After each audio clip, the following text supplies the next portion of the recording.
જો આપણે આજે વિદ્યુત ક્ષેત્રનો કર્લ કે રીતે મેળવવાનો છે એની થિયરી જોઈશું.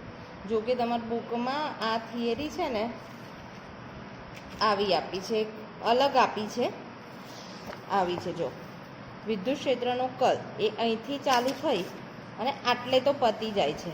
તો જ્યારે એક્ઝામમાં પૂછાય 7 માર્ક્સની તો તમે અહીં બુકમાં છે એટલી નહીં લખી શકાય, પણ પહેલાં તમારે શું કરવું પડે, આગલી જે થિયરી છે વિદ્યુત સ્થિતિમાન શું છે એ વ્યાખ્યાયિત કરવી પડે અને પછી એની સાથે આ જે આટલું પોર્શન છે એ લખવો પડે. ત્યારે તમારે 7 માર્ક્સની થિયરી કમ્પ્લીટ થાય. જેમ આપણે ડાયવર્જન્સ શોધવા માટે વિદ્યુત ક્ષેત્રનો આપણે ફ્લક્સ ફાઈને વ્યાખ્યાયિત કર્યું હતું. અહીં જુઓ, આ ગોસનો નિયમ છે એ ફ્લક્સને વ્યાખ્યાયિત કરી અને આખો નિયમ મેળવી અને અહીં આપણને ડાયવર્જન મળ્યું હતું. તો આ આટલી થિયરી એનું ડાયવર્જન નથી, આખું છે. એમ અહીં પણ વિદ્યુત સ્થિતિમાન શું છે એ તમારે પહેલાં સમજાવવાનું. જરૂરી નથી કે આટલું બધું સમજાવો. જેમ કે આકૃતિ દોરી આટલું તમે લખી શકો આ, અને પછી છે ને આ પોર્શન થોડું લખી, આટલો પોર્શન લખી અને પછી એની વ્યાખ્યા આપી દેશો. આ લખી અને પછી આ 2 મુદ્દાઓ લખી દેશો તો પણ ચાલશે. અહીં એક જ વસ્તુનું રિપીટેશન કરેલું છે. તો તમારે શું કહેવાનું આમ નોર્મલી કે વિદ્યુત ક્ષેત્રનો કર્લ શું છે? તો વિદ્યુત ક્ષેત્રનો કર્લ શોધવા માટે શું કરવું પડે? વિદ્યુત ક્ષેત્રનું રેખા સંકલન લીધું હતું અને વિદ્યુત ક્ષેત્રનું રેખા સંકલન છે એ આપણને શું આપે છે? વિદ્યુત સ્થિતિમાન. તો અહીં મારો ક્યુ વિદ્યુત ભાર છે, 2 બિંદુ છે એ થી બી. તો એ થી બી બિંદુ પરનું જો હું રેખા સંકલન કરું માર્ગ પરનું, આ છે આર એ,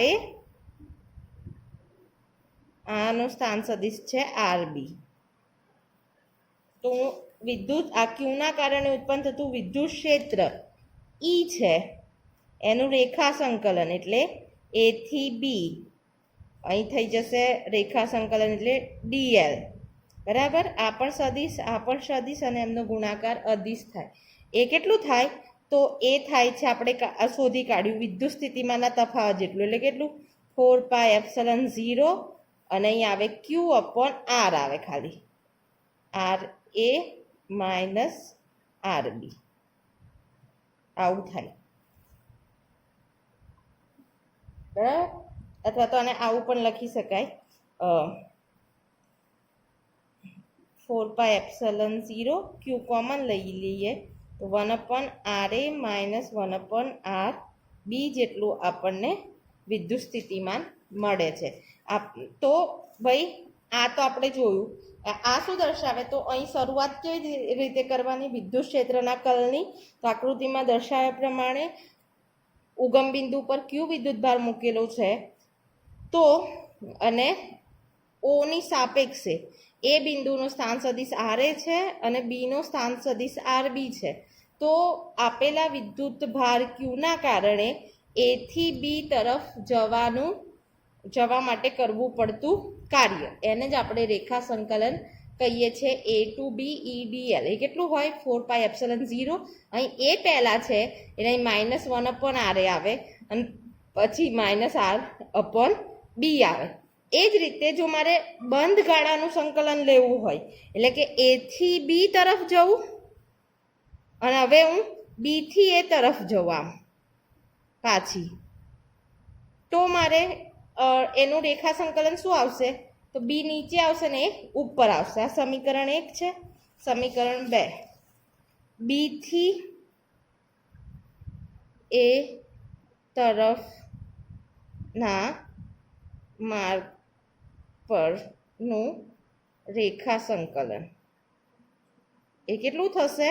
તો ઈ સંકલન બી થી એ ડીએલ, અહીંયા આવી જાય ક્યુ, 4πε0 અચળ, 1/બી છે પહેલાં આવે આરબી માઇનસ 1/RA. આ સમીકરણ 2.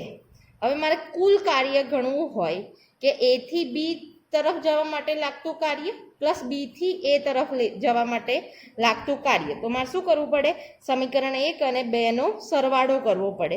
માટે અહીં લખવું પડે કે એ થી બી અને બી થી એ તરફના માર્ગનું બંધ રેખા સંકલન મેળવવા માટે સમીકરણ 1 અને 2નો સરવાળો કરતા. એટલે શું થશે સરવાળો? તો પહેલા એ થી બી ઈડીએલ હતું અને પ્લસ પછી થાય બી થી એ ઈડીએલ. બરાબર. તો ભાઈ એ થી બી આયા, આ શું થયું? કુલ ટોટલ બતાવે અને આનો સરવાળો કેટલો થશે? જેમ કે જો હું આ લખીએ, ચલો ઈડીએલ એ થી બી એની વેલ્યુ શું આવી? આ વેલ્યુ છે એટલે અહીં આવું લખી શકાય, ક્યુ 4πε0 1/RA - 1/RB. જ્યારે અહીં શું હશે? અહીં પણ ક્યુ 4πε0 આ પહેલાં આરબી આવશે, 1/RB - 1/RA. ક્યુ 4πε0 આપણે કોમન કાઢી લઈએ તો ક્યુ 4πε0 તો શું રહ્યું? ખાલી 1/RA - 1/RB. આ તો કોમન એટલે પ્લસ 1/RB - 1/RA. આ માઇનસ પ્લસ જતું રહ્યું એટલે આપણને મળ્યું 0. ઇન ધ સેન્સ કે આનું રેખા સંકલન છે, બંધ ગાળાનું રેખા સંકલન. કોનું? વિદ્યુત ક્ષેત્રનું બંધ ગાળાનું રેખા સંકલન એ આપણને શું આપે છે? 0 મૂલ્ય આપે છે. એટલે આવું લખાય કે જો હું બંધ ગાળાનું સંકલન કરું વિદ્યુત ક્ષેત્રનું તો એનો આન્સર શું મળે છે? 0 મળે છે. આ સમીકરણ 3. હવે જો મારે કર્લ લાવવો છે તો હું સ્ટોકનો નિયમનો યુઝ કરીશ. સ્ટોકનો નિયમ શું છે? આવો છે, જો કે મારી પાસે ઈ ડીએલ છે આવું. એની જગ્યાએ જો મારે લખવું હોય અહીં કદ સંકલન લાવવું હોય મારી પાસે તો શું થઈ જાય? અહીં લંબાઈને બદલે એ લખવું અહીં તો અહીં મારે લખવું પડે ઈનો કલ ઉમેરવો પડે. એ લખું ને તો મેં આ ભણાવી દીધું છે, એક આખો લેક્ચર કર્લ અને ડાયવર્જનમાં કાઢેલો છે એટલે હું આખો દિવસ નહીં કહેવાની. તો આવું કરવું પડે તો આપણને શું મળી જાય? ઈનો કર્લ મળી જાય. એટલે કે જો હું અહીં આવું કરું, જુઓ અહીં સંકલન તો અહીં થઈ જાય કર્લ આના બદલામાં, એટલે અહીં લખીએ ચલો સંકલન ઈ ડીએલ બરાબર હું આવું લખી શકું કે સંકલન અહીં આવે કર્લ ઈ ડીએલના બદલે આવી જાય એ. ઇન ધ સેન્સ એ મૂકું તો અહીં કર્લ મૂકવો પડે અને એની જગ્યાએ ટાઉ મૂકું તો અહીં શું આવે? ડોટ આવે, ડાયવર્જન આવે. એટલું જ છે ભાઈ. તો અહીં લખવું પડે કે સમીકરણ 3માં સ્ટોકના નિયમ અનુસાર. તો જો ભાઈ આ ઈ આપણને 0, આ તો આપણને 0 મળ્યું તો આપણને શું મળશે? 0. માટે આવું લખી શકાય કે બંધ ગાળાનો કર્લ ઈ ઇન્ટુ ડીએ એ આપણને શું આપશે? આના જેટલું ના વેલ્યુ છે 0. માટે આ સંકલન ડીએ ને આ બાજુ લઈ જાઉં તો પણ 0 થાય. ઇન ધ સેન્સ ઈનો કર્લ એ આપણને શું આપે છે? 0. એટલે curl of E equal to 0. આ શું દર્શાવે ભાઈ? કે વિદ્યુત ક્ષેત્ર રેખાઓ છે એ બંધ ગાળા રચતી નથી એ દર્શાવે છે. કર્લ એટલે વળવું. તો જ્યારે વિદ્યુત ક્ષેત્ર તમે જ્યારે ચુંબકીય ક્ષેત્ર ભણશો ને આના પછીના નવા સેમેસ્ટરમાં તો ખબર પડશે કે વિદ્યુત ક્ષેત્ર રેખાઓ છે ને બંધ ગાળા રચે છે. એટલે જ્યારે વિદ્યુત ક્ષેત્રનો કર્લ શોધીશું તો એ નોટ ઇક્વલ ટુ 0 આવશે. પણ અહીં વિદ્યુત ક્ષેત્રનો જો આવું ચુંબકીય ફિલ્ડમાં આપણને આવું ખબર છે કે એન થી એસ તરફ આ ચુંબકીય ક્ષેત્ર રેખાઓ જાય અને ચુંબકની અંદર એસ થી એન તરફ જાય. એટલે ચુંબકીય ક્ષેત્ર એક તો ચુંબકીય ક્ષેત્ર બહાર પણ હોય છે અને મેગ્નેટમાં પણ હોય છે. જ્યારે વિદ્યુત ક્ષેત્ર અહીં પ્લસ ક્યુ અને માઇનસ ક્યુ હોય તો વિદ્યુત ક્ષેત્ર રેખાઓ પ્લસમાંથી હંમેશા માઇનસ તરફ જાય, પણ માઇનસથી પ્લસ તરફ કોઈ દિવસ જતી નથી. માટે વિદ્યુત ક્ષેત્ર રેખાઓ બંધ ગાળા રચે નહીં, એ દર્શાવે છે આ સમીકરણ. ખબર પડી? તો આ આપણને કર્લ મળી ગયું.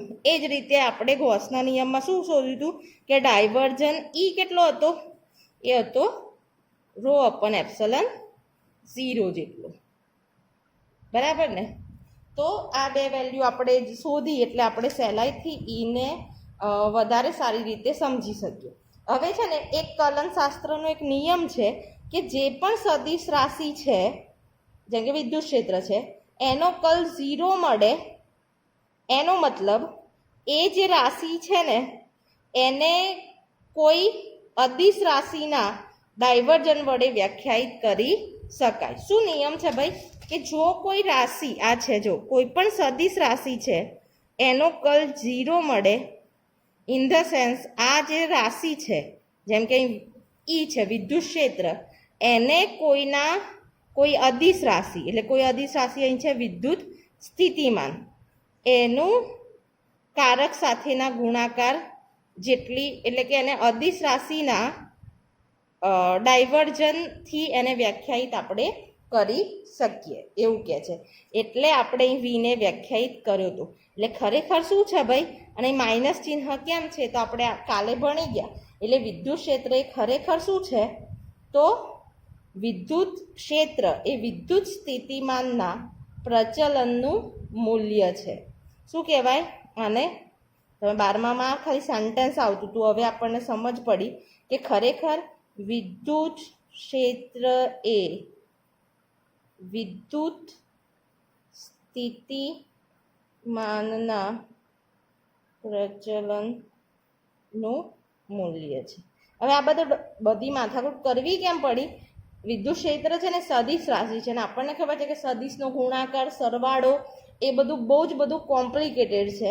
તો જો આપણે સદિશ રાશિને અદિશ રાશિના ફોર્મમાં ગણી શકીએ તો પહેલાં આ વિદ્યુત સ્થિતિમાન અદિશ રાશિ છે એટલે એની ગણતરી સરળ પડશે, અને પછી ડાયરેક્ટ એનો ડાયવર્જન ટોટલ કરી અને એનો ડાયવર્જન મેળવીશું તો આપણને શું મળી જશે? વિદ્યુત ક્ષેત્ર. માટે આ ગણતરી આપણને સહેલી થઈ ગઈ.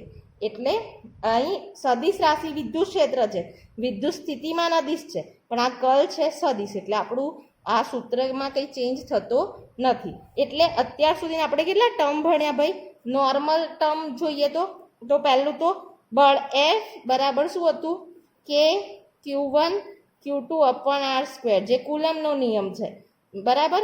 જ્યારે વિદ્યુત ક્ષેત્ર આવે ત્યારે એક વિદ્યુત ભાર છે એ 1 એકમ લઈ લેવાય, એટલે એકમ વિદ્યુત ભાર પર લાગતું બળ તેમાં થઈ જાય કે Q1 અપોન R² થઈ જાય. અને વિદ્યુત સ્થિતિમાન શું છે? કાર્ય છે. તો કાર્ય પણ કોના પર? એકમ વિદ્યુત ભાર પર લાગતું કાર્ય. તો એકમ વિદ્યુત ભાર પર લાગતું બળ, કાર્ય એટલે શું થાય ભાઈ? બળ ગુણ્યા સ્થાનાંતર થાય, અને એકમ વિદ્યુત ભાર પર લાગતું બળ, તો એકમ વિદ્યુત ભાર પર લાગતું બળ તો શું છે? વિદ્યુત ક્ષેત્ર. એટલે અહીં થાય ઈ ગુણ્યા સ્થાનાંતર R હોય તો ઈનું સૂત્ર તો શું છે? કે Q1 અપોન R² ગુણ્યા R, એટલે એક R જતો રહે, એટલે વિદ્યુત સ્થિતિમાન થાય કે Q અપોન R. ખબર પડી? એટલે આમાં બધા જ ટર્મ આવે. એફમાં કે Q1 Q2 અપોન R², ઈમાં એક જ Q આવે કેમ કે બીજો Q છે એક એકમ લીધો છે, અને આમાં શું આવે? ઈ જેવું જ સૂત્ર, પણ અહીં ખાલી કાર્ય છે એટલે અહીં એક સ્થાનાંતર ગુણાઈ જાય એટલે એક અંતર જતું રહે, એટલે અહીં R² ની બદલે શું આવે? ખાલી R આવે. ખબર પડી? આ પણ એવું જ દર્શાવે છે ભાઈ. આ સમીકરણ શું દર્શાવે છે? આ જ વસ્તુ દર્શાવે છે. આ શું દર્શાવે છે? કે અહીં આ ઈ શું છે? આ શું છે? ડાયવર્જન એ છે 1 ∂x અથવા ∂r, એટલે અંતરનો ભાગાકાર છે. તો અહીં એક અંતર ભાગાઈ જાય અને અહીં એક Q ઇન્ટુ R અને બીજું R, એટલે R² થઈ ગયું. તો એ આપણને શું મળી જશે? ઈ મળી જશે. એવું દર્શાવે છે. તો હવે જો આનો મતલબ શું થયો કે જો મારી પાસે બહુ બધા વિદ્યુત ક્ષેત્રો છે, બહુ બધા વિદ્યુત ભાર છે Q1 Q2 Q3 અને એના કારણે ઉત્પન્ન થતા વિદ્યુત ક્ષેત્ર છે એ ટોટલ બરાબર ધારો કે આવું છે E1 plus E2 plus E3 up to En. તો આપણને હવે ખબર પડી કે ખરેખર E છે. ઓકે, હવે હું બધામાં ઈનો કલ કરી દઉં તો મને શું આપે? કલ કરવામાં આવે તો અહીં પણ કલ થઈ જાય. તો એક જ વિદ્યુત ક્ષેત્ર હોય કે બહુ બધું વિદ્યુત ક્ષેત્ર, પણ વિદ્યુત ક્ષેત્રના કલનું મૂલ્ય હંમેશા શું આવી જશે? 0 આવશે. ખબર પડી?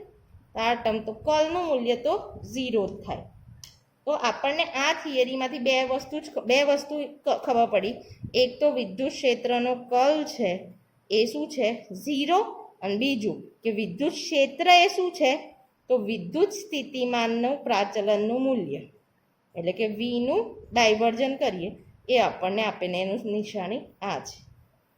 અને એટલે ભાઈ વિદ્યુત ક્ષેત્રનો એક એકમ છે ને એ શું છે? વિદ્યુત સ્થિતિમાનનો એકમ આવે વોલ્ટ. અને આ છે એટલે 1/r અંતર છે. આ અંતરનો વ્યસ્ત છે એને જ કારક કહેવાય, એટલે આ થાય મીટર. એટલે વિદ્યુત ક્ષેત્રનો એકમ એક તો ન્યૂટન પર કુલમ તો આપણને ખબર હતી, પણ બીજો એકમ શું થાય? વોલ્ટ છેદમાં મીટર. એવું આપણે લખી શકીએ. પછી જો એક ઉદાહરણ છે તમારે કે આવું આપેલું છે અહીં આ વેલ્યુ. તો શું છે અહીં લખી આપણે ઉદાહરણ ગણીએ. વિદ્યુત ક્ષેત્ર E નું મૂલ્ય આપેલું છે સમીકરણ xy I caret 2yz j caret 3zx k caret.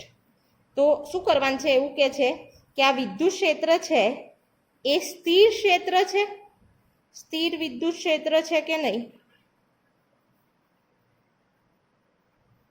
એ આપણે ચેક કરવાનું છે. સ્થિર હશે તો એનો કલ હંમેશા શું આવે? 0 આવે. અને 0 ના આવે વિદ્યુત ક્ષેત્રનો કલ તો આ સ્થિર વિદ્યુત ક્ષેત્ર નથી. તો વિદ્યુત ક્ષેત્રનો કલ શોધવો પડે એ જાણવા કે આ સ્થિર છે કે નહીં. તો વિદ્યુત ક્ષેત્રનું કલ આવું આવે, બરાબર. અને આને તો આપણે શું લખાય ભાઈ? આ જે છે આપણને ખબર છે કે બે સદીશોનો સદિશ ગુણાકાર એ આપણે નિશ્ચાયકની રીતે ગણી શકીએ. પણ આ સદિશને આપણે થોડું વ્યવસ્થિત લખીએ તો કારકને હું શું લખી શકું? આવું del by del X I caret, del by del Y J caret, del by del Z K caret. Cross E બરાબર શું છે? આ સંખ્યા છે એટલે અહીં લખીએ આપણે x why I caret 2yz જે કેરેટ 3zx કે કેરેટ. તો હવે આ મારે ક્રોસ ગુણાકાર કરવો હોય તો નિશ્ચાયકની રીત આપણને ખબર છે. તો એમાં શું કરવામાં આવે? પહેલાં અહીં લખી કાઢાય આઈ જે કે કેરેટ, પછી પહેલું જે હોય એનો એક્સ ઘટક, પછી વાય, પછી ઝેડ ઘટક. તો આનો આઈ જે કે તો ઉપર આવી ગયા એટલે આ જ ટર્મ દેખાય. એટલે del by del X, del by del Y, del by del Z. એ જ રીતે આનો એક્સ ઘટક, વાય ઘટક, ઝેડ ઘટક અહીં નીચે લખીશું. એટલે અહીં છે એક્સ વાય 2yz, અહીં થઈ જાય 3zx. હવે આપણે જો નિશ્ચાયક ઉકેલીએ તો શું કરવાનું? પહેલાં આઈ લેવાનો, આ રો કોલમ કટ ક્રોસ ગુણાકાર, આનો ગુણાકાર આની જોડે થશે એટલે ડેલ બાય ડેલ વાય કૌંસમાં લખી કાઢીએ 3zx માઇનસ આ બંનેનો ગુણાકાર પછી એટલે થાય del by del Z 2yz એક મળ્યું. પછી માઇનસ જે વચ્ચેનો રો એમાં માઇનસ આવે, આ ના કટ આનો અહીં ગુણાકાર, આ કટ એટલે આનો અહીં ગુણાકાર એટલે થઈ જાય ડેલ બાય ડેલ એક્સ.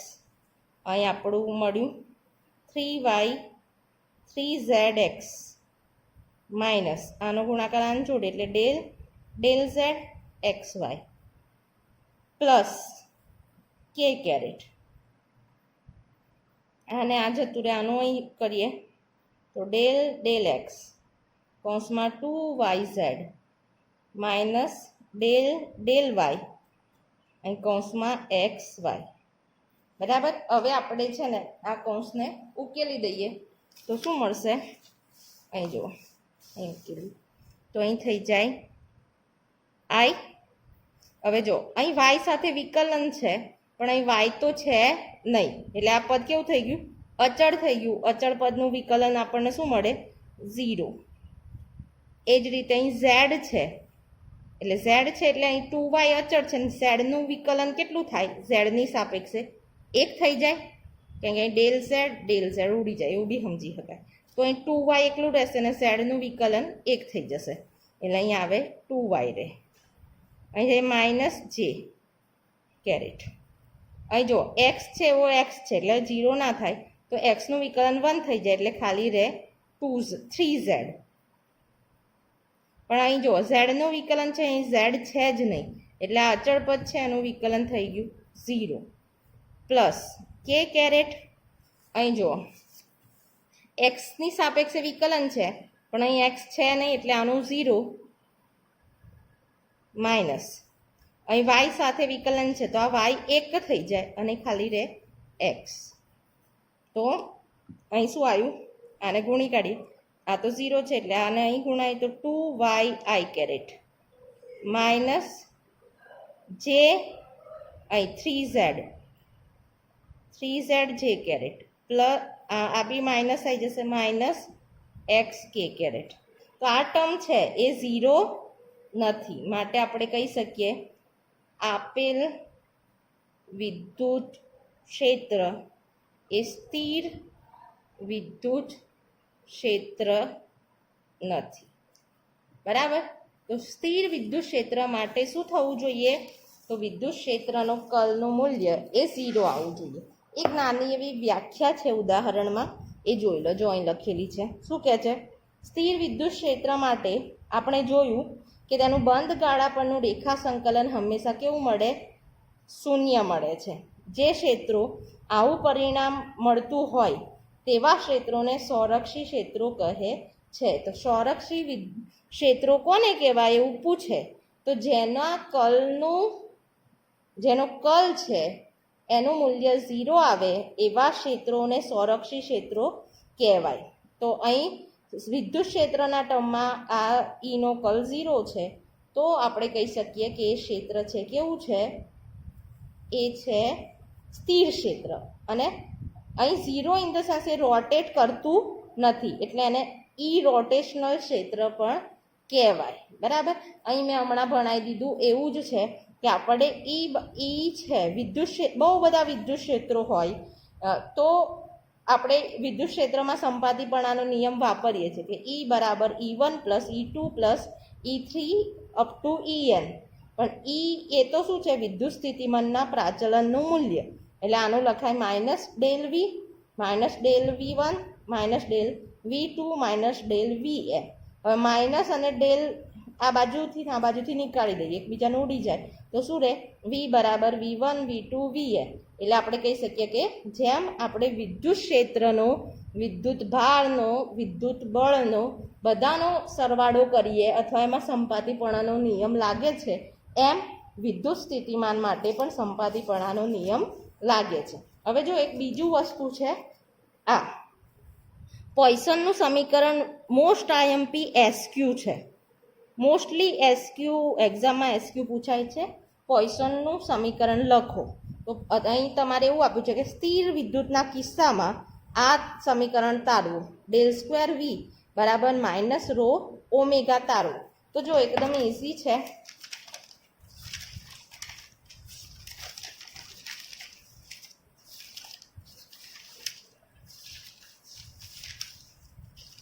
અહીં તારવી દઈએ. તો શું તારવવાનું છે? આવું કે વિદ્યુત સ્થિતિમાનનું 2 વાર વિકલન કરીએ તો એ કેટલું આપે છે આપણને? માઇનસ રો એપ્સલન 0 જેટલું. આ આપણે સાબિત કરવાનું છે. તો જુઓ ભાઈ, આપણને ખબર છે રો અપન એપ્સલન તો શું આપે? ઈ આપે છે. એટલે અહીં જો આવું લખી શકું, આવી રો સ્ક્વેર વી. આને આપણે આ સમીકરણ તરફ જઈશું તો આને હું શું લખી શકું? આવું લખી શકાય, એક ડેલ બીજો ડેલ ઇન્ટુ વી. આવું લખાય ને. અને જો હું અહીં માઇનસ કરું, ચિહ્ન માઇનસ લઈએ, હમણાં નથી તો ચલો, તો પણ આ તો આપણને શું આપે, આવું માઇનસ ડેલ વી, એ તો શું આપે છે, ઈ આપે છે, ઈનું મૂલ્ય આપે છે ને, માટે પ્લસ ડેલ વી એ શું આપે, આ માઇનસ અહીં જાય એટલે માઇનસ ઈનું મૂલ્ય આપે. તો આના બરાબર હું શું લખી શકું, માઇનસ ઈ લખી શકું, બરાબર. અને અહીં આવે માઇનસ કોમન કાઢી લો, જે ડેલી. પણ આપણે તો આગળ આ શું છે ભાઈ, ઈનો ડાયવર્જન ગૌસના નિયમ પછી એ તો કેટલો હોય, રો અપોન એપ્સિલોન 0 જે મળી ગયું. એટલે in the sense Vinu double વાર કરેલું ડાયવર્જન એ શું આપે, માઇનસ રો અપોન એપ્સિલોન 0 આપે છે. અને આ સમીકરણ છે એ મોસ્ટ આઈએમપી એસક્યુ છે. ખાલી તમને આવું કહેશે કે પોઈસનનું સમીકરણ લખો. તો પોઈસનનું સમીકરણ છે ને ભાઈ, એ કોનું સમીકરણ છે, એ ઈનો ડાયવર્જન જ બતાવે છે, પણ ખાલી નિશાની માઇનસ આપે છે કેમ કે અહીં વી છે. એટલે ખરેખર પોઈસનનું સમીકરણ છે એ ગૌસના સમીકરણનું થોડું એડવાન્સ વર્ઝન છે. ઇન ધ સેન્સ આવું કે જો વીનો 2 વાર કરીએ વિકલન, એ કેટલું થઈ જાય, ઈના ડાયવર્જન જેટલું. આનો એક ડેલ જતો રહે એ તો ઈ આપે, અને ઈનો ડાયવર્જન આપે રો અપોન એપ્સિલોન 0, અને વીના કારણે માઇનસ નિશાની. તો આ આવું છે. પછી એક બીજું 8ની એક નાનકડી થિયરી બી નહીં, કે સતત રીતે પથરાયેલું વિદ્યુત ભારના લીધે મળતું વિદ્યુત સ્થિતિમાન, એને આપણે કેવી રીતે લખી શકીએ કે આવું જો આપણું આવું હોય કે